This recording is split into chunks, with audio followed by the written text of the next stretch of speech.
Assalamualaikum warahmatullahi wabarakatuh.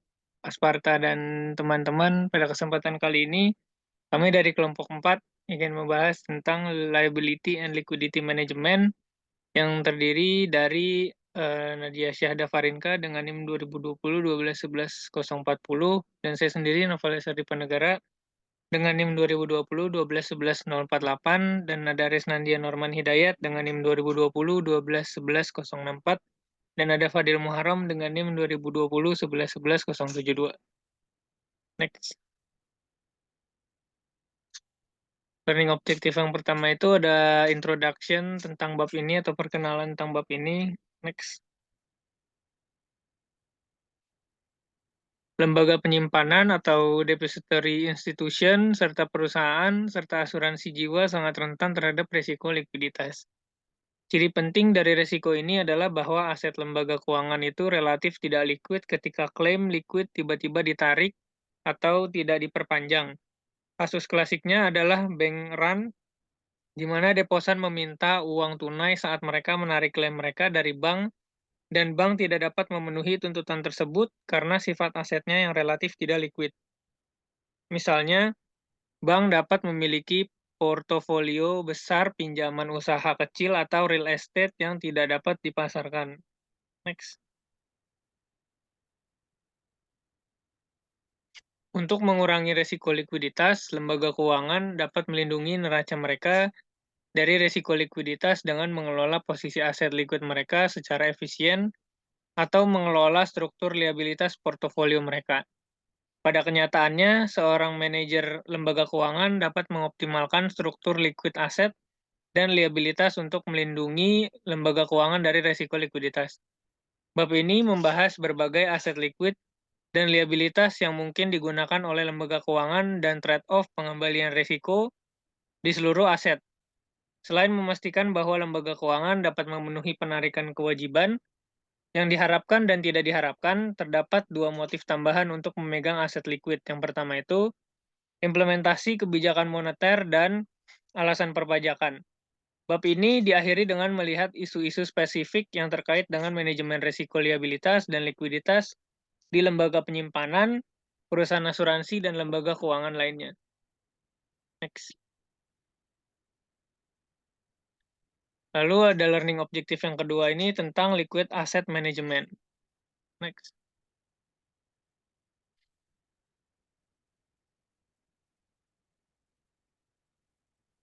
Aset liquid dapat diubah menjadi uang tunai dengan cepat dan dengan biaya transaksi rendah dengan sedikit atau tanpa kehilangan nilai pokok. Secara khusus, aset liquid diperdagangkan di pasar aktif, sehingga bahkan transaksi besar dalam aset tersebut tidak menggerakkan harga pasar atau menggerakkannya sangat sedikit. Contoh aset liquid yang bagus adalah T-bills, T-notes, dan T-bonds yang baru diterbitkan. Aset liquid utama tentu saja adalah uang tunai. Meskipun jelas bahwa risiko likuiditas lembaga keuangan dapat dikurangi dengan memegang aset dalam jumlah besar seperti uang tunai, T-bills, dan T-bonds, lembaga keuangan biasanya menghadapi penalti, pengembalian, atau pendapatan bunga karena melakukan hal ini. Next. Karena likuiditasnya yang tinggi dan risiko gagal bayar yang rendah, aset semacam itu seringkali menghasilkan pengembalian rendah yang mencerminkan sifat dasarnya yang bebas risiko. Sebaliknya, aset non-liquid seringkali harus menjanjikan pengembalian tambahan atau premi risiko likuiditas untuk mengkompensasi lembaga keuangan atas kurangnya daya jual dan seringkali risiko gagal bayar instrumen yang lebih besar. Memegang aset liquid dalam jumlah yang relatif kecil membuat lembaga keuangan menghadapi risiko likuiditas yang meningkat dan pada akhirnya risikonya itu tidak diselesaikan. Ketidaklikuiditan yang berlebihan dapat mengakibatkan ketidakmampuan lembaga keuangan untuk memenuhi pembayaran yang diwajibkan atas klaim kewajiban, dan yang paling parahnya itu adalah kebangkrutan. Bahkan dapat menyebabkan efek menular yang berdampak negatif terhadap lembaga keuangan lainnya. Next. Akibatnya, regulator sering memberlakukan persyaratan cadangan aset liquid minimum pada lembaga keuangan. Secara umum, persyaratan ini berbeda sifat dengan cakupannya untuk berbagai lembaga keuangan dan bahkan menurut negara. Persyaratannya bergantung pada exposure resiko likuiditas yang dirasakan untuk jenis lembaga keuangan dan tujuan peraturan lainnya yang terkait dengan persyaratan aset liquid minimum. Lebih jauhnya, regulator sering menetapkan persyaratan minimum aset liquid untuk setidaknya dua alasan selain sekedar memastikan bahwa lembaga keuangan dapat memenuhi penarikan kewajiban yang diharapkan dan tidak terduga. Dua alasan lainnya adalah implementasi kebijakan moneter dan perpajakan. Kami membahas dua alasan ini selanjutnya. Next. Yang pertama ini ada tentang Monetary Policy Implementation Reason atau alasan penetapan implementasi kebijakan moneter. Banyak negara menetapkan persyaratan cadangan aset liquid minimum untuk memperkuat kebijakan moneter mereka. Secara khusus, menetapkan rasio minimum aset cadangan liquid terhadap simpanan membatasi kemampuan lembaga penyimpanan untuk memperluas pinjaman dan meningkatkan kemampuan bank sentral untuk mengendalikan jumlah uang yang beredar. Penurunan rasio persyaratan cadangan berarti bahwa lembaga penyimpanan dapat memiliki lebih sedikit cadangan uang tunai ditambah cadangan deposito di Bank Sentral Amerika Serikat yaitu The Fed terhadap rekening transaksi mereka yaitu deposito. Akibatnya, mereka dapat meminjamkan persentase yang lebih besar dari simpanan mereka sehingga meningkatkan ketersediaan kredit dalam perekonomian. Ketika pinjaman baru dikeluarkan dan digunakan untuk membiayai pengeluaran konsumsi dan investasi, sebagian dari dana ini akan dikembalikan ke lembaga penyimpanan sebagai simpanan baru oleh mereka yang menerimanya sebagai imbalan untuk memasok barang konsumsi dan investasi kepada peminjam lembaga penyimpanan. Next.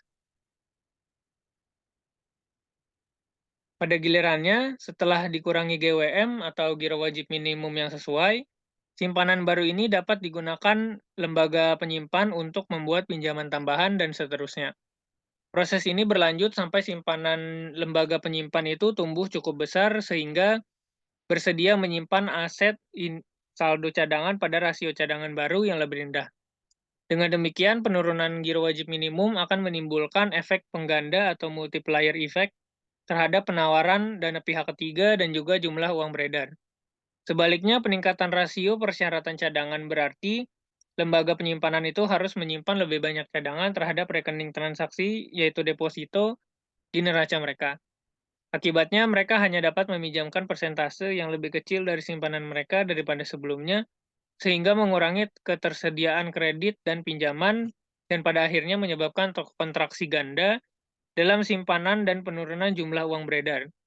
Dalam konteks ini, mensyaratkan lembaga penyimpanan untuk mempertahankan rasio minimum aset liquid terhadap simpanan yang memungkinkan bank sentral untuk mendapatkan kontrol yang lebih besar atas pertumbuhan simpanan dan dengan demikian atas jumlah uang yang beredar sebagai bagian dari tujuan ekonomi makro secara keseluruhan.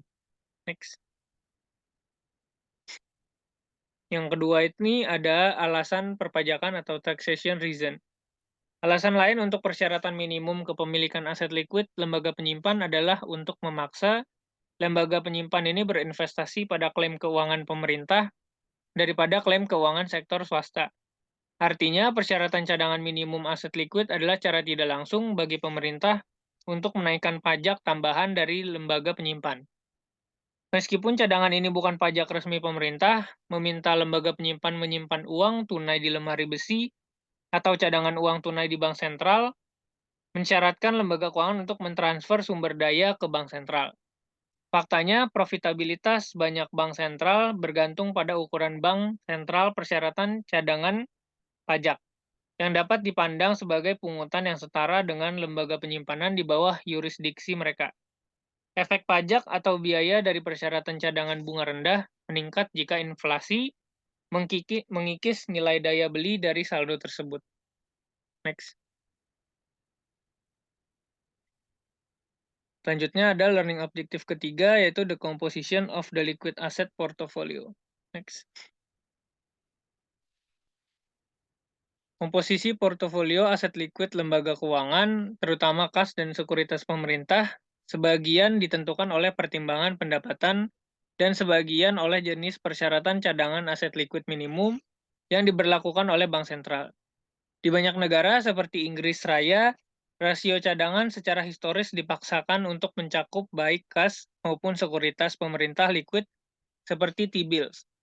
Jadi 20% aset liquid rasio cadangan wajib membutuhkan lembaga penyimpanan untuk memegang $1 uang tunai ditambah sekuritas pemerintah untuk setiap $5 aset.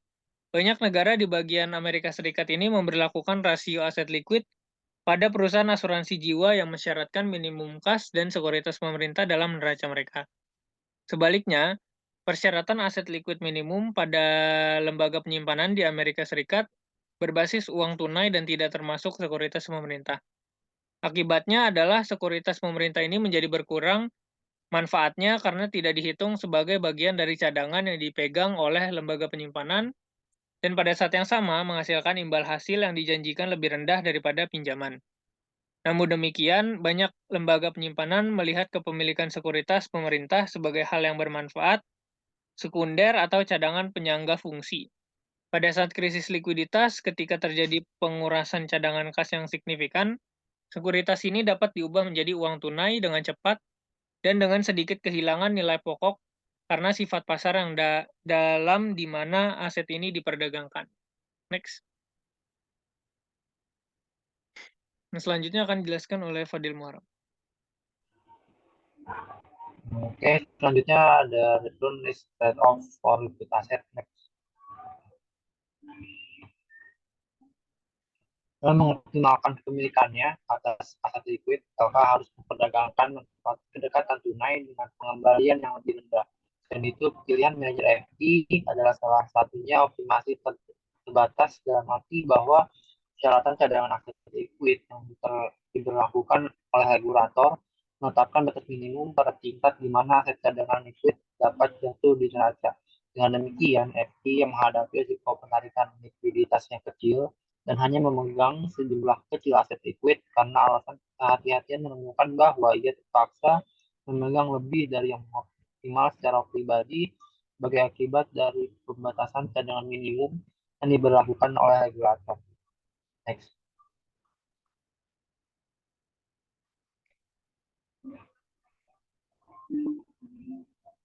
Masalah manajemen cadangan aset liquid untuk lembaga penyimpanan AS. Bagian ini mengkaji trade-off risiko pengembalian dalam menjalankan posisi aset liquid dan kendala yang dikenakan pada posisi ini.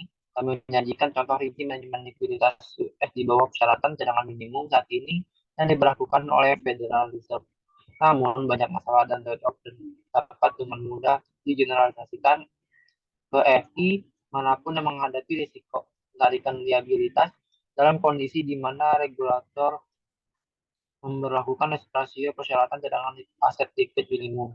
Isu-isu yang terlibat dalam pengelolaan portofolio aset liquid yang optimal diilustrasikan oleh masalah yang dihadapi oleh manajer meja uang yang bertanggung jawab atas posisi cadangan di AS. Dalam konteks peraturan US DI, kami berkonsentrasi pada pengelolaan DI atas diri cadangan kas didefinisikan sebagai forecast atau mata uang dan koin yang digunakan untuk memenuhi penarikan deposit dan setoran tunai yang dipegang oleh DI di Federal Reserve mulai Agustus 2015 sesuai dengan peraturan di Undang-Undang Federal Reserve tahun 1913. Lembaga penyimpanan di Amerika Serikat diwajibkan untuk menyimpan cadangan kas minimum target berikut terhadap rekening transaksi bersih kurang dari 14,5 juta dolar 0%, 14,5 juta dolar sampai 103,6 juta dolar 3%, lebih dari 103,6 juta dolar 10%. Next.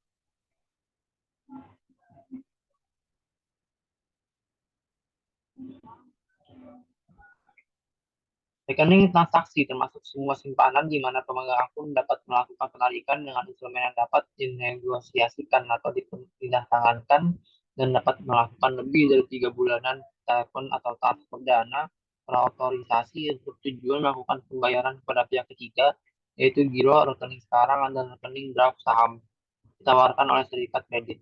Lalu rekening transaksi dikurangi dengan saldo giro yang jatuh tempo dalam lembaga penyimpanan AS digunakan terutama untuk pembayaran dari lembaga tersebut seperti pengumpulan cek, pemrosesan cek, perdagangan dana umpan, dan barang tunai dalam proses penagihan, atau cek yang ditulis terhadap rekening di lembaga lain yang telah disimpan di bank. Kredit diberikan kepada deposan cek ini hanya setelah di-clearing.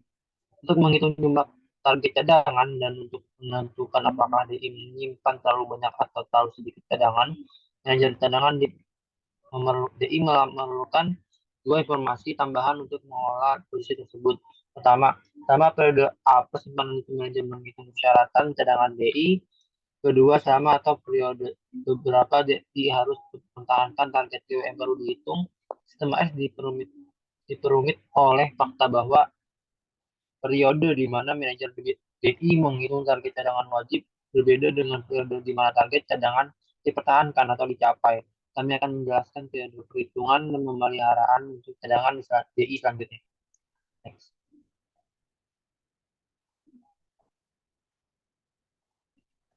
Periode perhitungan. Perhatikan bahwa target rata-rata harian pada contoh 18.1 dihitung dengan mengambil rata-rata 14 hari dari akuntansi bersih, meskipun DI tutup selama 14 hari, 2 hari Sabtu, dan 2 hari Minggu secara efektif, jumlah deposit hari Jumat dihitung 3 kali dibanding dengan hari lainnya dalam minggu kerja.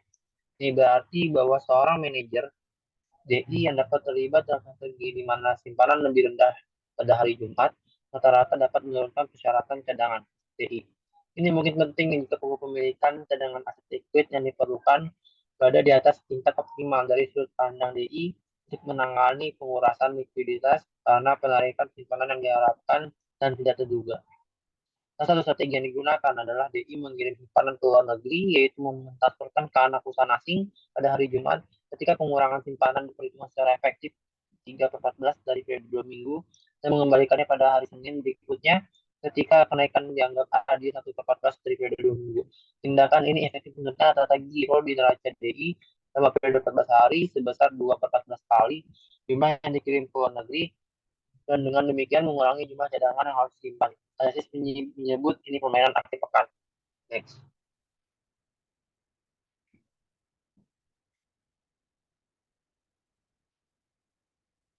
Strategi kedua adalah untuk DI untuk menawarkan nasabah sweep account di mana giro dengan rasio cadangan yang tinggi secara otomatis ditransfer atau sweep dari rekening nasabah pada hari Jumat ke rekening tabungan dengan bunga lebih tinggi dari Senin atau dalam banyak kasus ketika deposan membutuhkan dana di rekening gironya.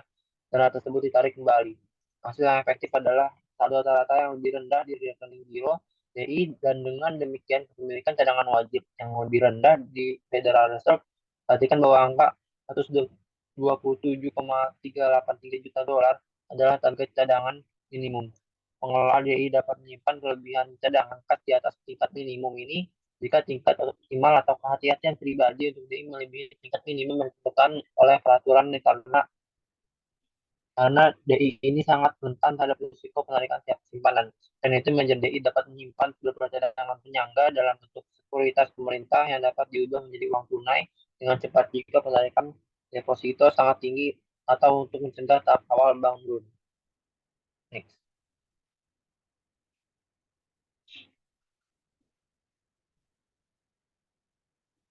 Kami telah menghitung persyaratan cadangan kas rata harian untuk Bank ABC, tetapi belum menggambarkan periode yang tepat di mana manajer bank harus mempertahankan target cadangan rata harian sebesar 127,383 juta dolar ini. Cadangan dapat disimpan sebagai uang tunai sebagai simpanan dipegang oleh DI di Federal Reserve. Di bawah perangkat peraturan saat ini, rata uang tunai harian disimpan selama periode perhitungan cadangan 30 Juni hingga 13 Juli dan kami dikurangkan dari cadangan wajib lembaga untuk menentukan saldo cadangan yang akan dipertahankan di Federal Reserve. Dan itu ada jeda 30 hari antara awal periode perhitungan cadangan dan awal tahun periode pemeliharaan cadangan, di mana simpanan di Federal Reserve Bank harus memenuhi atau melampaui yang bisa disyaratkan secara sasaran cadangan. Untuk Bank ABC, periode pembayaran cadangan ini adalah dari 30 Juli hingga 12 Agustus. Lihat gambar 18.1. Dengan demikian, pengelolaan cadangan bank mengetahui nilai cadangan target dengan kepastian yang sempurna selama periode pembayaran cadangan. Namun manajer masih memiliki tantangan dalam mempertahankan simpanan yang cukup pada cadangan di Fed untuk mencapai target cadangan tanpa memiliki saldo cadangan berlebih yang terlalu besar, atau karena ini menghasilkan pengembangan bunga yang rendah. Next.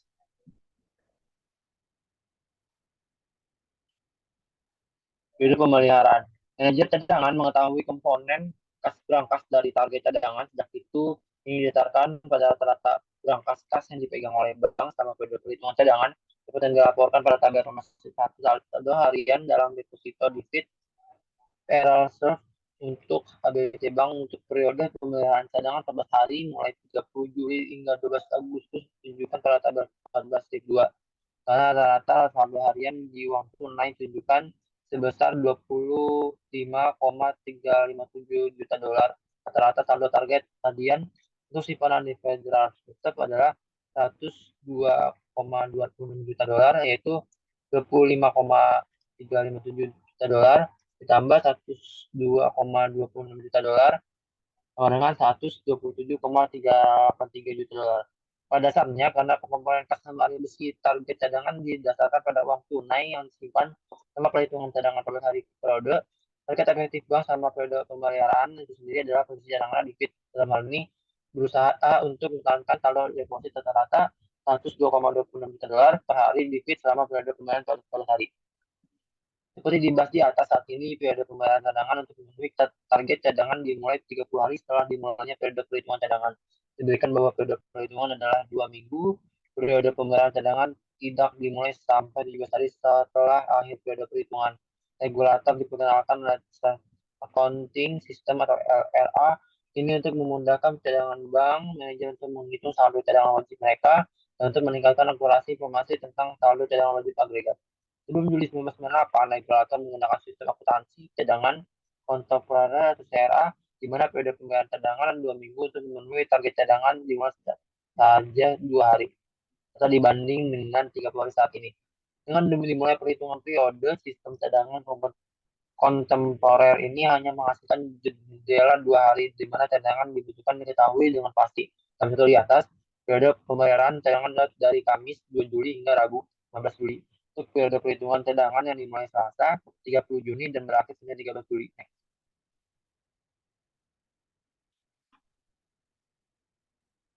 Di bawah LRA, DI memegang cadangan terhadap jumlah simpanan yang telah ada di DI 30 hari sebelumnya.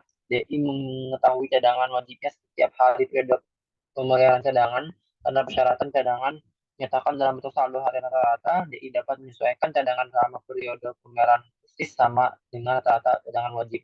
Di bawah CRA, cadangan 2 minggu periode pembayaran untuk memenuhi target cadangan dimulai hanya 2 hari setelah dimulai periode perhitungan. Dengan demikian, CRA hanya menghasilkan jendela 2 hari di mana cadangan yang dibutuhkan diketahui dengan pasti. Kriteria Paribus 1 akan mengharapkan cadangan menjadi lebih tinggi di bawah CRA daripada di bawah RA, karena di bawah RA DI mengetahui persyaratan cadangannya dengan tepat setiap hari periode pembayaran cadangan next.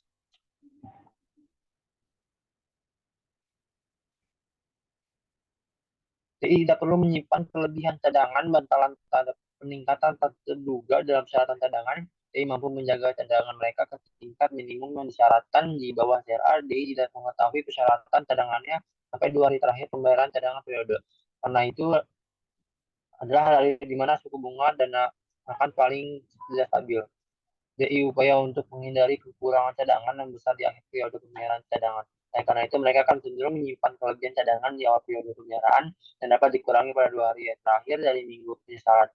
Lebih-lebih lagi karena pasar dana Fed terdiri dari pedagang aktif yang berurusan setiap hari dengan yang lain, keseimbangan cadangan yang besar akan menyebabkan transaksi dana makanan tidak normal akan cepat terdeteksi dan tereksploitasi atau merugikan DI asli oleh pedagang lainnya. Next.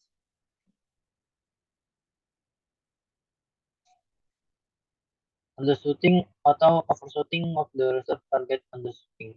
Dalam undershooting target, manajer DI harus mempertimbangkan biaya eksplisit dan implisit dari undershooting terhadap keuntungan potensi. Secara khusus, mungkin bermanfaat untuk undershoot jika posisi cadangan DI yang optimal atau hati-hati secara pribadi kurang dari minimum menetapkan peraturan dan atau ada biaya peluang yang sangat tinggi untuk memenuhi target persyaratan cadangan.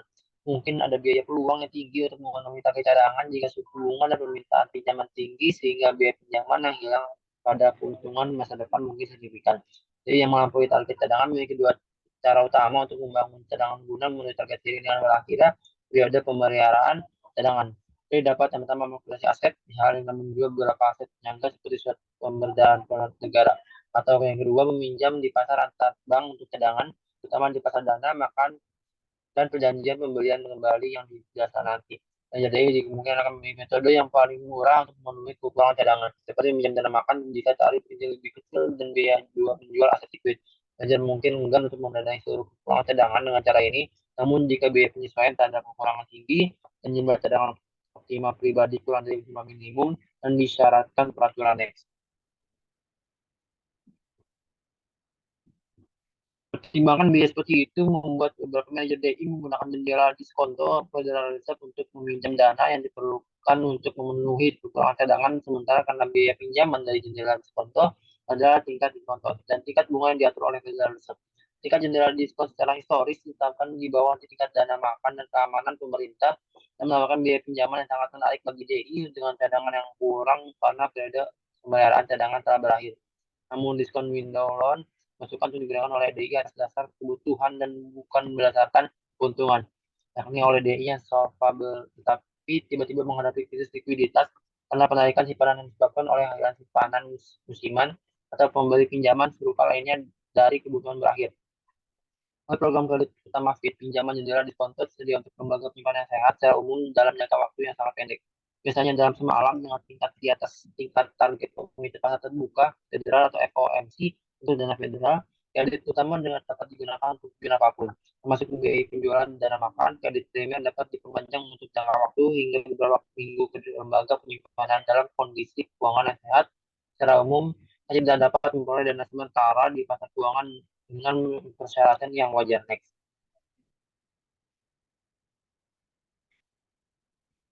Overshooting beda dari overshooting atau memegang cadangan kas lebih tingkat minimum yang disyaratkan tergantung pada apakah menganggap tingkat kehati-hatian dari cadangan untuk mengendalikan simpanan yang diharapkan dan tidak diharapkan lebih tinggi atau lebih rendah daripada persyaratan cadangan minimum yang diberlakukan oleh peraturan.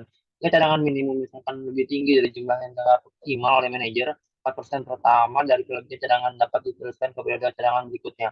Federal Reserve mengizinkan jumlah ini diperhitungkan untuk memenuhi persyaratan cadangan dalam periode pembayaran minggu berikutnya.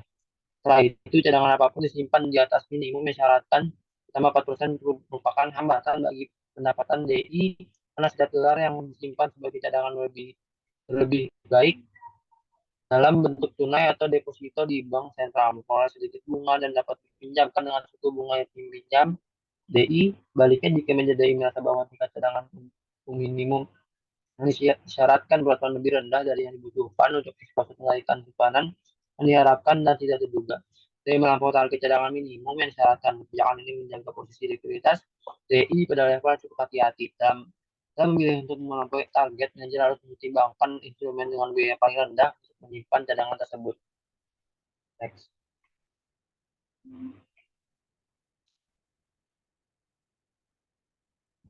Untuk tunai biaya peluang sama dengan 9% dikurang 0% sama dengan 9%.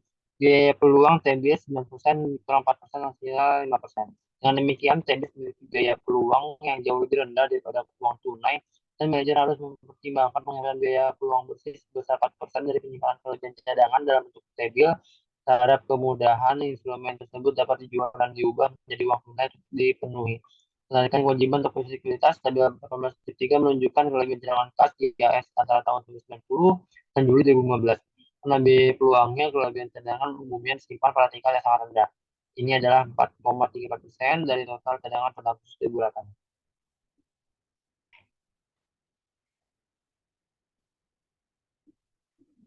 Mengolah aset likuid selain kas. Mengolah portofolio efek merupakan bagian integral dari manajemen likuiditas lembaga keuangan. Jadi DP harus memenuhi kombinasi optimal dari aset likuid dengan hasil lebih rendah versus aset dengan lebih tinggi dan kurang likuid.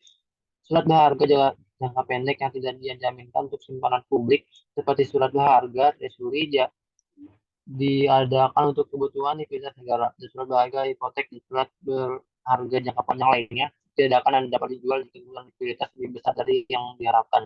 Mereka dapat menjual pinjaman atau melakukan sekuritisasi pinjaman likuiditas kepada investor jangka panjang seperti perusahaan asuransi Penjualan pinjaman ini memberikan aliran likuiditas yang dapat digunakan untuk menandai permintaan pinjaman baru atau penarikan simpanan.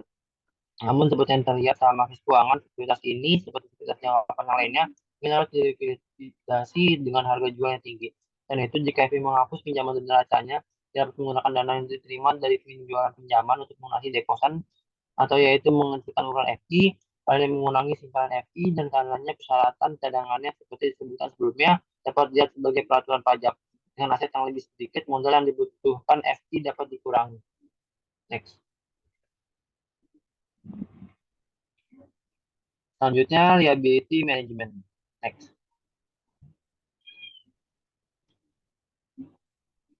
Manajemen likuiditas dan liabilitas terkait erat satu aspek pengendalian risiko likuiditas adalah membangun tingkat kehati-hatian aset likuid. Aspek ini adalah pengolahan sumber liabilitas jadi untuk mengurangi kebutuhan aset likuid dalam jumlah besar untuk memenuhi penarikan liabilitas. Namun penggunaan dana dibeli secara berlebihan dalam struktur liabilitas dapat mengakibatkan krisis likuiditas jika investor kehilangan kepercayaan pada DI dan menolak untuk kepentingan dana tersebut.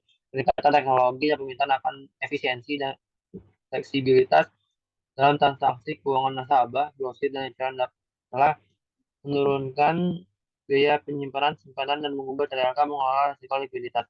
Dan layanan berorientasi teknologi seperti mobile banking menghubungkan pelanggan secara kripto dan antara mereka melalui komputer pribadi dan perangkat seluler. Teknologi ini juga menyediakan layanan lain seperti dagangan sekuritas elektronik, pembayaran tagihan, demikian pula debit cek gaji yang telah diotorisasi sebelumnya memasukkan uang tunai ke rekening deposito FI lebih cepat dan lebih dapat diprediksi. Terakhir, clearing cek untuk Undang-Undang Abad ke-21 memungkinkan mereka untuk memberikan kepada nasabah simpanan salinan cek mereka yang dikirim secara elektronik daripada mengembalikan cek atas asli. Dan melakukannya, waktu pemesan cek dan biaya penanganan dapat dikurangi signifikan untuk FI. Jadi layanan ini telah mengubah cara manajemen likuiditas diet oleh LKNex.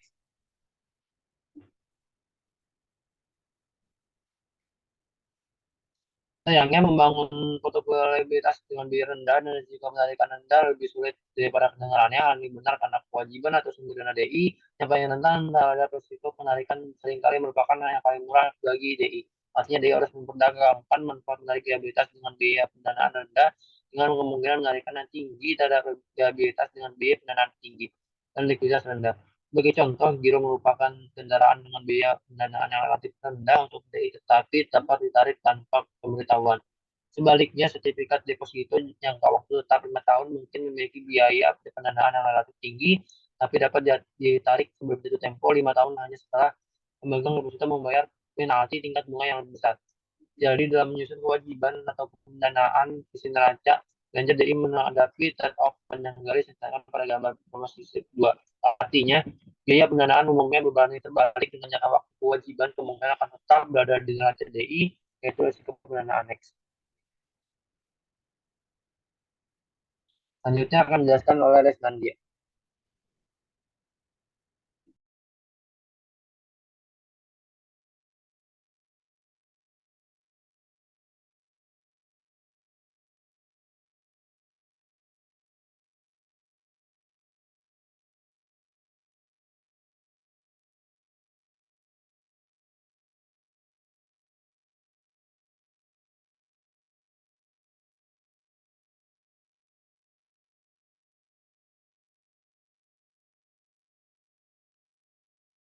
Halo, kalau sekarang kedengeran nggak? Oke. Meminta deposit. Risiko penarikan. Giro yang diterbitkan oleh DI memiliki tingkat risiko penarikan yang tinggi. Penarikan dapat seketika dan sebagian besar diharapkan oleh manajer DI. Seperti penarikan tunai sebelum akhir pekan atau tidak terduga. Seperti yang terjadi selama situasi krisis ekonomi disebut bank runs atau bank runs. Lihat bab 12. Bank of America menarik 12,4% dari simpanannya dan pinjaman lainnya di giro. Sementara Bank of Carbondale, sebuah bank komunitas kecil dengan jumlah nominal 209 juta USD dalam aset pada Maret 2015 yang berlokasi di Carbondale, Illinois, menarik 13,6%.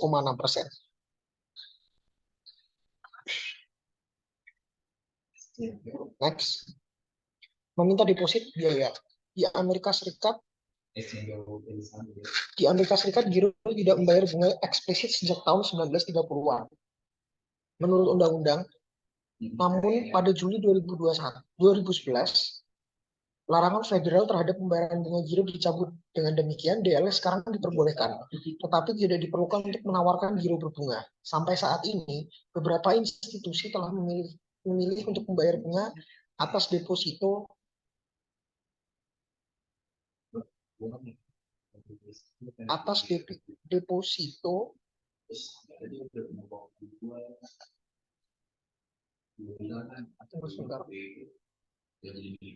tersebut. Ini tidak berarti bahwa mereka adalah sumber dana tanpa biaya untuk DI atau bahwa DI memiliki mekanisme yang tersedia untuk mengontrol sebagian resiko penarikan yang terkait dengan kontrak ini. Meskipun tidak ada bunga eksplisit yang dibayarkan pada rekening giro, persaingan antara DI dan LK lainnya, misalnya reksadana,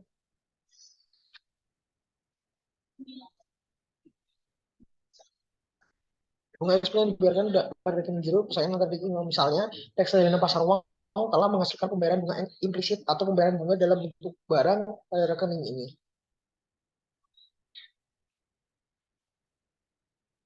Secara khusus dalam menyediakan giro yang merupakan rekening yang dapat diperiksa, DI menyediakan serangkaian layanan terkait dari penyediaan buku cek, clearing cek, hingga pengiriman laporan. Karena layanan semacam itu menyerap sumber daya tenaga kerja dan modal yang nyata.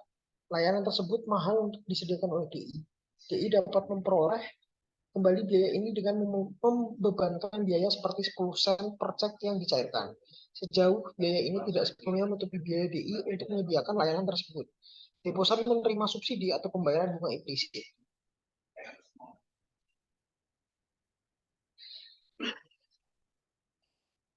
Berikut adalah tabel 18/4 distribusi dari deposito dan peminjaman lainnya untuk 2 DI. Seperti yang dilihat dari Bank Amerika serta Bank Carbondale. Meminta deposit sebesar 168,5 billion sebesar 12,4, Bank Carbondale 24,9 juta sebesar 13,6%.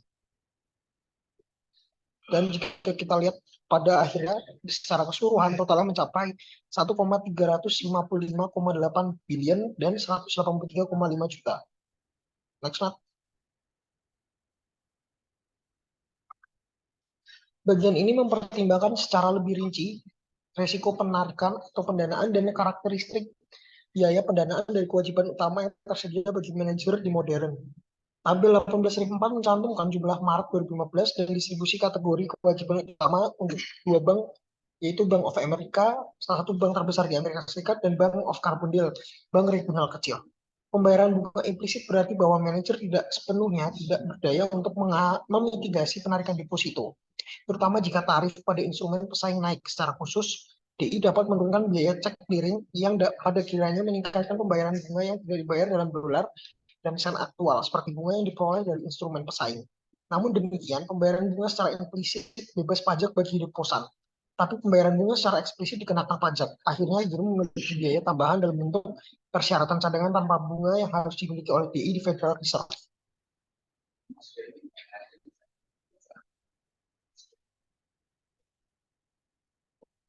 Next. Risiko penarikan. Sejak tahun 1980, bank-bank di Amerika Serikat telah dapat menawarkan deposito yang dapat diperiksa, yang membayar bunga dan dapat ditarik sesuai permintaan. Mereka disebut pesanan penarikan akun yang dapat dinegosiasikan atau akun sekarang. 7 perbedaan utama antara ini, instrumen dan giro tradisional, adalah bahwa instrumen ini mengharuskan deposan untuk mempertahankan saldo rekening minimum untuk mendapatkan bunga. Jika saldo minimum jatuh di bawah tingkat tertentu seperti $500, akun tersebut secara resmi dikonversi ke status yang setara dengan giro dan tidak menghasilkan bunga. Pembayaran bunga eksplisit dan adanya persyaratan saldo minimum buat akun sekarang berpotensi kurang rentan terhadap risiko penarikan dibandingkan giro. Namun demikian, akun sekarang masih merupakan instrumen yang sangat liquid dari sudut pandang deposan. Bank of America memiliki 2,1% dari simpanan dan pinjaman lainnya. Dalam bentuk rekening sekarang, Bank of Carbondale memiliki 27,9%.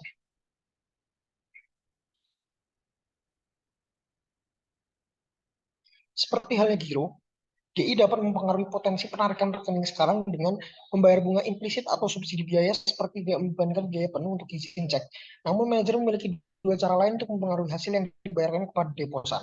Yang pertama adalah dengan memvariasikan persyaratan saldo minimum. Jika persyaratan saldo minimum diturunkan katakanlah dari 500 menjadi 250, bagian yang lebih besar dari akun sekarang menjadi subjek pembayaran bunga, dan dengan demikian pengembalian eksplisit dan daya tarik akun ini meningkat.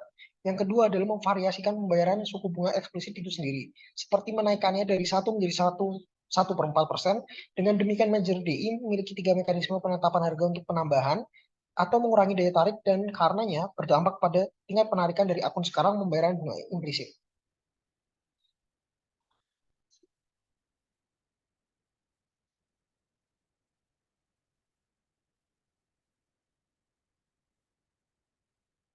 Berikut adalah rekening pengecekan berbunga sekarang. Pertimbangkan deposan menyimpan rata-rata $250 per bulan. Selama 3 bulan pertama, tahun ini 500 per bulan selama 3 bulan berikutnya.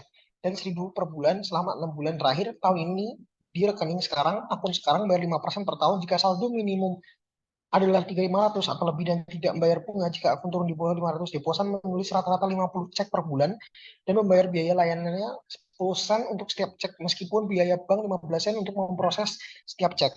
Pengembalian bunga bruto pemegang rekening yang terdiri dari bunga implisit ditambah eksplisit adalah pengembalian bunga kotor sama dengan bunga eksplisit ditambah bunga implisit sama dengan 500 dikali 0,05 dikali 0,25 ditambah 1.000 dikali 0,05 dikali 0,5 ditambah 0,15 dikurangi 0,10 dikali 50 dikali 12 sama dengan 6,25 tambah 25 tambah 30 sama dengan 61,25. Misalkan saldo minimum diturunkan dari 500 menjadi 250 dan biaya layanan cek diturunkan dari 10 sen menjadi 5 sen per cek. Kemudian pengembalian bunga kotor sama dengan 250 dikali 0,05 dikali 0,5 ditambah 500 dikali 0,05 dikali 0,25 ditambah 1.000 dikali 0,05 dikali 0,5 ditambah 0,15 dikurangi 0,05 dikali 50 dikali 12 sama dengan 3.125 $3.125 tambah $6,25 ditambah $25 tambah $60 sama dengan $94.375.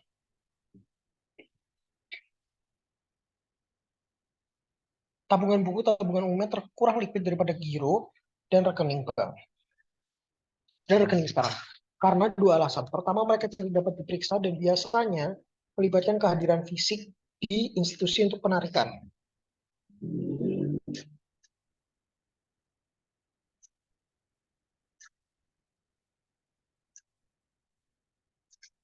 Dua, DI memiliki kekuatan hukum untuk menunda permintaan pembayaran atau penarikan selama 1 bulan. Hal ini jarang dilakukan dan DI biasanya memenuhi permintaan penarikan dengan pembayaran tunai segera. Tapi mereka memiliki hak hukum untuk menunda yang memberikan kontrol risiko penarikan penting bagi manajer. DI untuk Bank of America. Tabungan adalah 34,0% dari deposito dan peminjam lainnya. Untuk Bank of Carbondale mereka adalah 14,0%.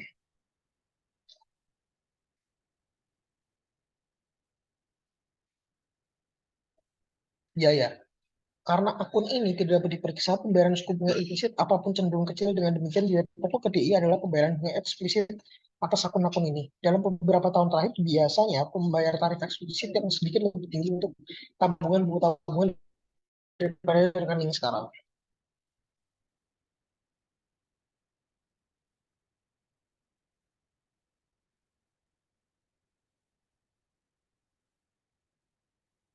Risiko penarikan. Di bawah Garn Saint Germain Act diperkenalkan pada tahun 1982, DI dapat menggunakan rekening deposito pasar uang MMDA sebagai instrumen kewajiban tambahan untuk mengendalikan risiko penarikan mereka secara keseluruhan, khususnya risiko disintermediasi dana dari DI dan mengalir ke reksadana pasar uang MMF. Lihat bab 5, jika DI ingin bersaing dengan reksadana pasar uang yang ditawarkan oleh kelompok seperti Vanguard dan Fidelity, maka MMDA yang mereka tawarkan harus liquid, tapi tidak liquid seperti giro dan rekening sekarang. Di Amerika Serikat, MMDA dapat diperiksa tetapi tunduk pada batasan jumlah cek yang ditulis pada setiap akun per bulan, jumlah transfer otomatis pra-otorisasi per bulan, dan denominasi minimum dari jumlah setiap cek. Misalnya, satu DI dapat mengizinkan pelanggan dengan MMDA untuk melakukan maksimal 6 transfer pra-otorisasi yang tidak lebih dari 3 dapat cek minimal 500 masing-masing. Selain itu, MMDA memperlakukan persyaratan saldo minimum pada deposan. Federal Reserve tidak mewajibkan DI untuk menyimpan cadangan terhadap MMDA. Oleh karena itu, DI membayar tarif lebih tinggi daripada MMDA daripada pada akun sekarang. Bank of America memiliki 34,1% MMDA dan deposito dan pinjaman lainnya. Bank of Carbondale memiliki 22,1%.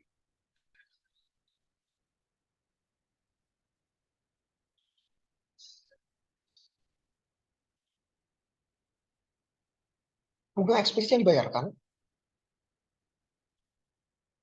kepada deposan adalah biaya untuk MMDA. Ini juga merupakan mekanisme penetapan harga yang digunakan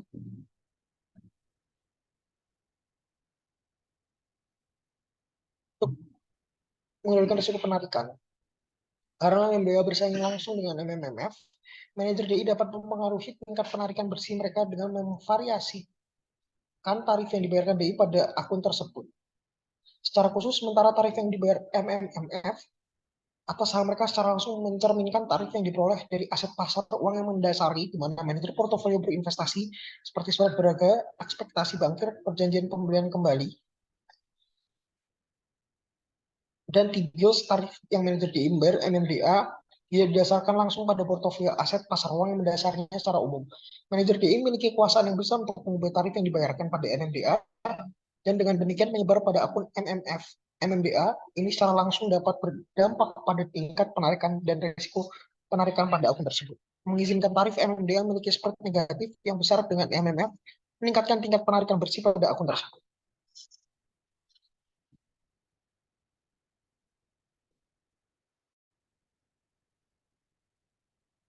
Risiko penarikan. CD eceran adalah instrumen jatuh tempo tetap dengan nilai nominal di bawah 1 juta dolar. 100.000 dolar. Dengan desain kontraktual, deposito berjangka dan sertifikat deposito CD retail mengurangi risiko penarikan bagi penerbit. Deposito berjangka kecil membawa penalti penarikan dini. Meskipun ukuran kedewasaan menarik CD ini dapat dinegosiasikan, sebagian besar DI mengeluarkan CD retail standar di dunia tanpa permintaan penarikan awal. DI mengetahui penjadwalan bunga dan pembayaran pokok yang tepat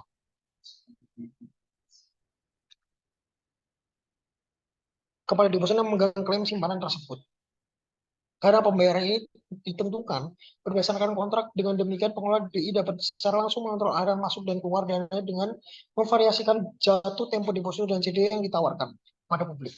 Secara umum, DI menawarkan deposito berjangka dan jangan jangka waktu bervariasi dari 2 minggu hingga 8 tahun. Ketika deposan ingin mencairkan sebelum jatuh tempo kontrak deposito atau CD, peraturan pemberdayaan DI untuk menegakkan hukum kepada deposan yang menarik, seperti hilangnya sejumlah bunga bulan tertentu tergantung pada jatuh tempo deposito. Meskipun hal ini menimbulkan gesekan atau biaya transaksi pada penarikan, namun tidak mungkin untuk menghentikan penarikan ketika deposan memiliki kebutuhan likuiditas yang luar biasa. Juga penarikan dapat meningkatkan jika deposan mengalami DI bangkrut, meskipun ada penalti bunga dan perlindungan asuransi simpan minus 250.000. Namun demikian, dalam kondisi normal, instrumen ini memiliki risiko penarikan yang relatif rendah dibandingkan dengan rekening transaksi seperti rekening giro dan nol, dan dapat digunakan sebagai alat manajemen liabilitas yang penting untuk mengendalikan risiko penarikan likuiditas.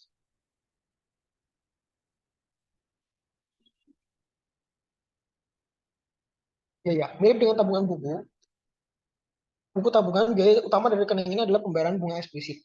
Jadi jangka pendek seringkali bersaing dengan T-bills dan tarifnya ditetapkan dengan mempertimbangkan tarif T-bills. Perhatikan bahwa deposan yang membeli CD tunduk pada pajak negara, bagian dan lokal atas pembayaran bunga mereka. Sedangkan investor T-bill tidak membayar pajak negara, bagian dan lokal atas pendapatan bunga T-bills. Terakhir, deposito berjangka dan tidak mengharuskan bank untuk menyimpan cadangan berbunga rendah di bank sentral.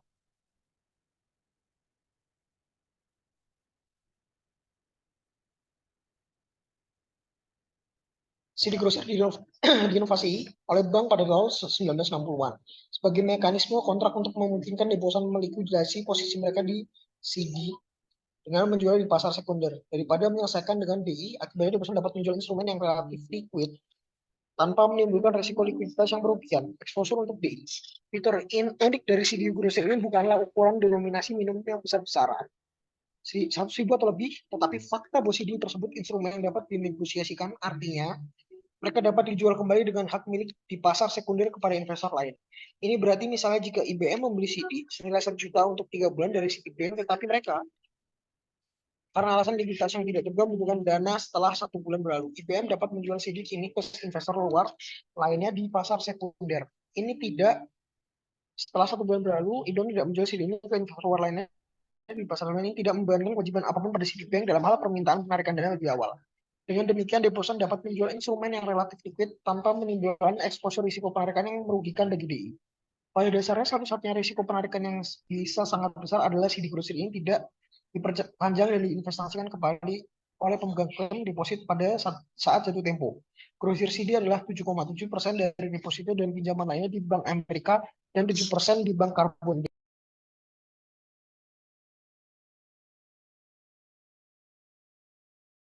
Tarif yang dibayarkan pada instrumen ini bersaing dengan tarif pasar uang grosir lainnya, terutama pada kertas komersial dan T-bills.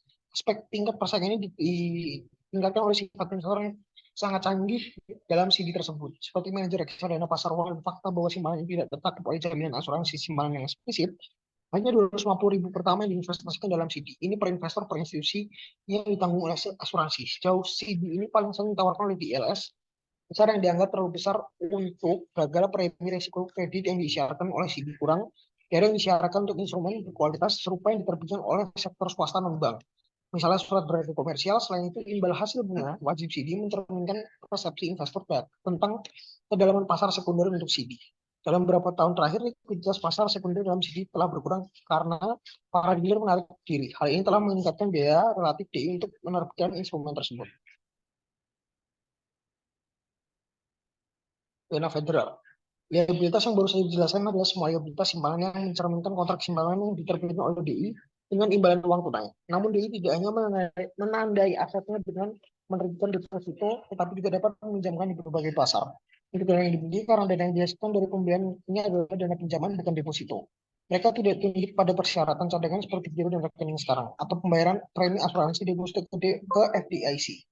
Seperti semua deposito domestik yang dijelaskan sebelumnya. Pasar dana yang dibeli adalah pasar yang federal. Sementara DI dengan kelebihan cadangan kas dapat menginvestasikan sebagai kelebihan di dalam aset likuid yang menghasilkan bunga seperti T-bills dan sekuritas jangka pendek.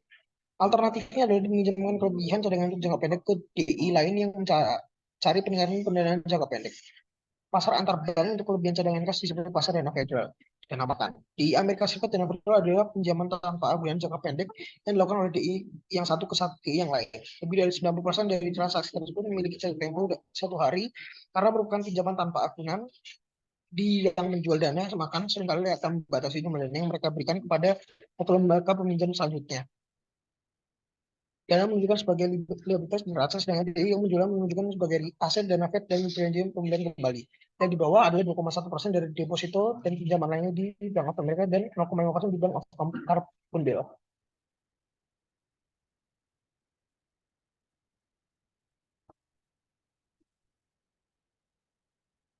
Next.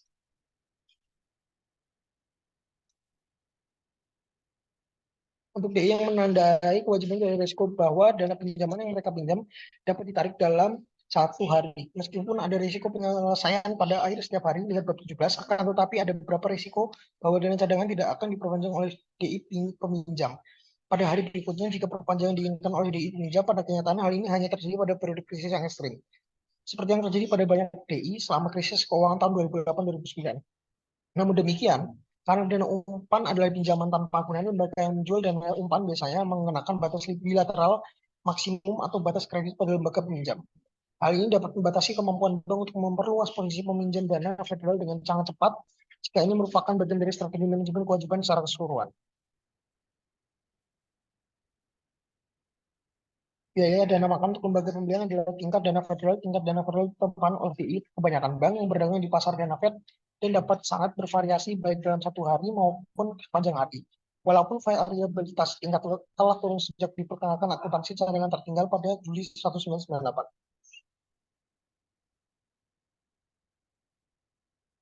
Risiko penarikan. Perjanjian pembelian kembali RP atau repo dapat dilihat sebagai transaksi dana federal yang dijaminkan. Dalam transaksi dana federal, DI dengan kelebihan cadangan menjual dana makan selama 1 hari ke DI pembelian keesokan harinya. DI pembelian itu mengembalikan dana Fed ditambah bunga 1 hari yang mencerminkan tingkat dana Fed. Karena eksposur risiko kredit ada untuk penjualan. DI karena pembelian DI mungkin tidak dapat membayar kembali dana makan pada hari berikutnya. Penjual dapat mencari dukungan agunan untuk pinjaman 1 hari dari dana makan. Dalam transaksi RT, DI penjual dana menerima jaminan surat berharga negara dari DI pembeli dana. Artinya, DI pembelian dana sementara menukar sekuritas dengan uang tunai. Keesokan harinya transaksi ini dibalik, DI yang membeli dana mengirimkan kembali dana makan yang dipinjamnya ditambah bunga tarif RP yang menerima kembali atau membeli kembali sekuritas yang digunakan sebagai jaminan dalam transaksi.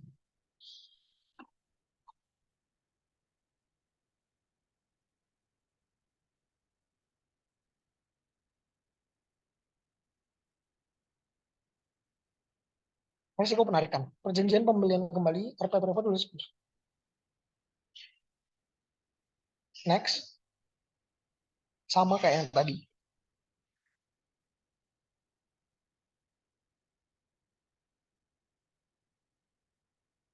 Karena sifat yang dijaminkan, tarif RP biasanya berada di bawah tarif dana federal juga. Tarif RP umumnya menunjukkan fluktuasi antar hari. Sementara dana makan dan RP telah menjadi sumber utama dan pinjaman. DI telah memanfaatkan sejumlah sumber pinjam lain untuk melengkapi fleksibilitas manajemen liabilitas mereka. Kami menjelaskan ini secara singkat di bagian berikut. Pinjaman lainnya adalah 4,9% dari deposito dan pinjaman lainnya di Bank of America dan 0,0% di Bank of Carbondale. Next.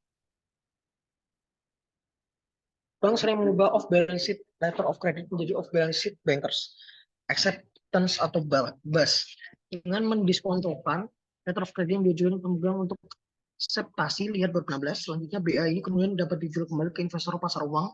Dengan demikian penjualan BA ke pasar sekunder merupakan sumber pendanaan tambahan.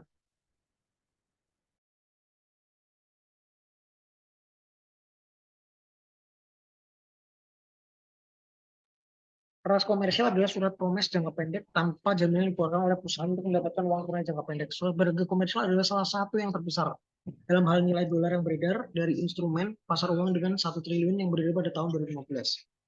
Salah satu alasan banyaknya surat berharga yang beredar adalah bahwa perusahaan dengan peringkat kerja yang kuat umumnya dapat meminjam uang di tingkat bunga yang lebih rendah dengan menerbitkan surat berharga daripada dengan meminjam langsung dari sumber lain. Seperti bank komersial, alasan utamanya adalah bahwa suku bunga pinjaman bank harus mencerminkan biaya modal cadangan bank dan persyaratan peraturan lainnya selain biaya dana. Sebaliknya, kertas komersial adalah sekuritas yang langsung dikeluarkan ke pasar uang. Kertas komersial umumnya memiliki jatuh tempo kurang dari 270 hari. Namun pertumbuhan reksadana pasar uang membuat pasar surat berharga lebih liquid.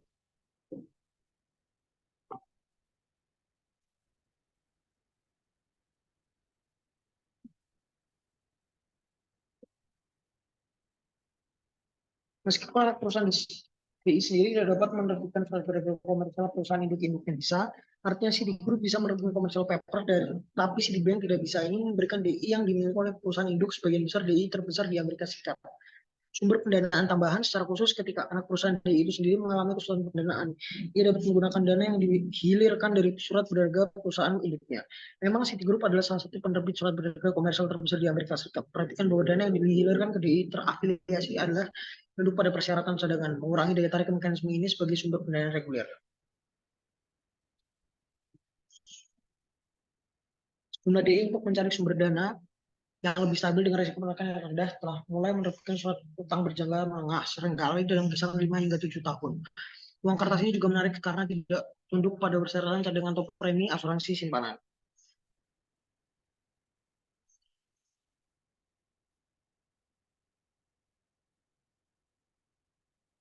Seperti telah dibahas sebelumnya, DI yang menghadapi kesulitan likuiditas sementara dapat meminjam dari jendela diskonto bank sentral dengan tingkat diskonto yang akan dibahas rinci di bab 19.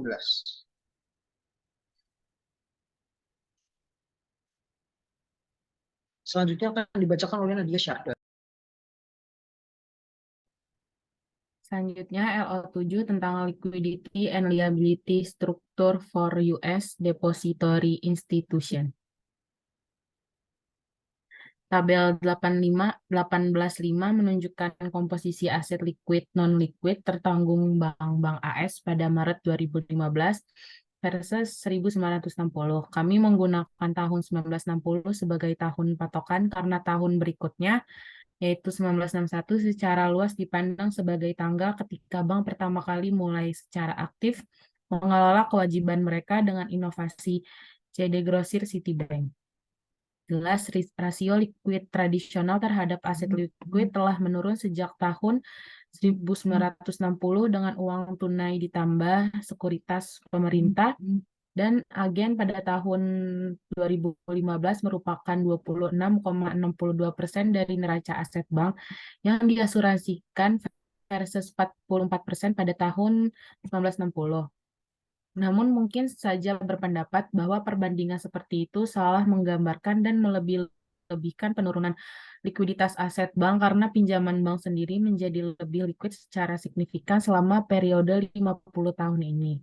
Pinjaman DI semakin banyak disekuritisasi atau dijual di pasar sekunder. Hal ini secara mendasar mengubah likuiditas portofolio pinjaman bank dan membuatnya lebih mirip dengan sekuritas daripada di masa lalu. Semakin likuid portofolio pinjaman, semakin sedikit kebutuhan aset likuid tradisional dalam jumlah besar, seperti uang tunai dan sekuritas, untuk bertindak sebagai cadangan penyangga terhadap penarikan kewajiban tak terduga.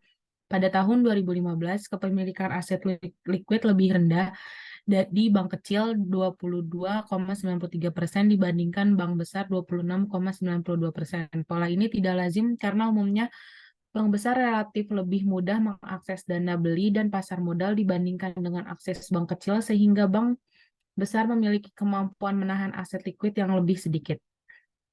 Lalu pada tabel 18.6 menyajikan komposisi kewajiban bank pada tahun 1960 dan 2015. Fitur yang paling mencolok dari tabel 18.6 adalah pergeseran bank dari sumber dana dengan resiko penarikan yang relatif tinggi, rekening transaksi atau rekening giro dan now, dan tabungan retail dan rekening deposito berjangka ke rekening atau instrumen di mana bank memiliki potensi kendali yang lebih besar terkait pasokannya. Misalnya itu rekening yang dikelola kewajiban. Secara khusus, jumlah rekening transaksi dan tabungan retail deposito turun dari 90% pada tahun 1960 menjadi 60,66% pada tahun 2015. Sebaliknya, CD grosir ditambah dana pinjaman, dana makan, RP ditambah dana pinjaman lainnya meningkat dari 2% pada tahun 1960 menjadi 28,13% pada tahun 2015. Meningkatnya persaingan antar bank dan LK lain untuk mendapatkan dana selama periode ini tentunya turut menyebabkan perubahan komposisi kewajiban yang disajikan pada tabel 18.6. Namun, DLS sengaja mengelola kewajiban untuk mengurangi resiko penarikan. Upaya DI untuk mengurangi resiko penarikan mereka dengan lebih mengandalkan dana pinjaman dan grosir telah menambah beban bunga mereka. Perhatikan juga bahwa pada tahun 2015, bank kecil menggunakan lebih banyak rekening transaksi ditambah CD dan retail tabungan, 70,02% dibandingkan bank besar sebesar 59,88%. Serupa dengan kasus manajemen aset likuid, ketidakmampuan relatif bank-bank kecil untuk membeli dana dan mengakses pasar modal dibandingkan dengan bank-bank besar, berarti DI ini harus memiliki lebih banyak kewajiban simpanan di neraca mereka. Terakhir, perlu dicatat bahwa ketergantungan yang terlalu besar pada dana pinjaman dapat menjadi strategi yang beresiko. Meskipun resiko penarikan dapat dikurangi jika pemberi pinjaman di pasar untuk dana pinjaman memiliki kepercayaan pada DI pinjaman, persepsi bahwa DI beresiko dapat menyebabkan tidak diperpanjangnya dana pinjaman dan pinjaman RP secara tiba-tiba dan non-rollover CD grosir dan dana pembelian lainnya saat jatuh tempo. Selanjutnya LO8 tentang Liability and Liquidity Risk Management in Insurance Company. Perusahaan asuransi menggunakan berbagai sumber untuk memenuhi kebutuhan likuiditas. Likuiditas diperlukan untuk memenuhi klaim atas polis asuransi yang ditulis LK ini serta penyerahan tak terduga dari polis tersebut. Oleh karena itu, kontrak-kontrak ini merupakan kewajiban potensial di masa depan bagi perusahaan asuransi. Idealnya, pengelolaan likuiditas pada perusahaan asuransi dilakukan agar dana yang dibutuhkan untuk memenuhi klaim atas kontrak asuransi tertulis dapat dipenuhi dengan premi yang diterima atas kontrak baru dan yang sudah ada. Namun frekuensi klaim yang tinggi pada satu titik waktu Misalnya musim badai yang tiba-tiba dapat memaksa perusahaan asuransi untuk melikuidasi aset di bawah nilai pasar wajar. Perusahaan asuransi dapat mengurangi eksposur mereka terhadap rasio risiko likuiditas dengan mendiversifikasi distribusi rasio dalam kontrak yang mereka buat. Alternatifnya, perusahaan asuransi dapat memenuhi kebutuhan likuiditas dengan memegang aset yang relatif dapat dipasarkan untuk memenuhi pembayaran klaim. Aset seperti obligasi pemerintah dan perusahaan saham perusahaan biasanya dapat dilikuidasi dengan cepat, mendekati nilai pasar wajarnya di pasar keuangan untuk membayar klaim atas polis asuransi ketika pendapatan premi tidak mencukupi. Misalnya pada tahun 2015, perusahaan asuransi jiwa dan properti kecelakaan memiliki sekitar 80% aset mereka dalam bentuk sekuritas pemerintah dan sekuritas korporasi. Angka lainnya seperti perusahaan sekuritas, bank investasi, dan perusahaan pembiayaan dapat mengalami resiko likuiditas jika mereka mengandalkan pembiayaan jangka pendek seperti surat berharga komersial atau pinjaman bank, dan investor menjadi enggan untuk menggulirkan dana tersebut. Sumber utama pendanaan untuk perusahaan sekuritas adalah perjanjian pembelian kembali, pinjaman panggilan bank, dan posisi pendek dalam sekuritas. Manajemen likuiditas untuk LK ini membutuhkan kemampuan untuk memiliki kas yang cukup dan sumber daya likuid lainnya untuk menanggung sekuritas baru dari penerbit berkualitas sebelum menjual kembali sekuritas ini ke investor lain. Manajemen liabilitas juga mensyaratkan bank investasi atas perusahaan sekuritas untuk dapat bertindak sebagai pembuat pasar yang mengharuskan perusahaan untuk membiayai persediaan sekuritas dalam portofolionya. Sekian presentasi dari kelompok kami, saya kembalikan ke Reza.